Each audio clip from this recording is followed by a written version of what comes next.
পুরীর আকাশে দাঁড়িয়ে আছে এক মহাশক্তির কেন্দ্র, জগন্নাথ মন্দির। তবে এই মন্দির ঘিরে আছে এমন এক রহস্য যা আজও বিজ্ঞানীদের ব্যাখ্যার বাইরে। এই মন্দিরের চূড়ায় লাগানো পতাকা সব সময় উড়ে বাতাসের উল্টো দিকে। হ্যাঁ, আপনি ঠিক শুনেছেন। যেদিকে বাতাস যায়, পতাকা উড়ে ঠিক তার বিপরীতে। বিজ্ঞান বলে পতাকা সব সময় বাতাসের দিকেই উড়ে। তাহলে জগন্নাথের পতাকা ব্যতিক্রম কেন? এ কি কোনো গোপন চুম্বক শক্তি, নাকি ঈশ্বরের অলৌকিক ইচ্ছা? ভক্তরা বলেন, এই পতাকা জগন্নাথের প্রাণ, বাতাসও তার আদেশে চলে।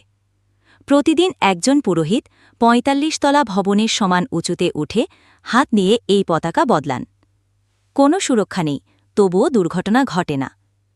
অনেকে বলেন, মন্দিরের গম্বুজে এমন কোনো জ্যোতির্বৈজ্ঞানিক কাঠামো আছে যা বাতাসের গতিপথকে প্রভাবিত করে।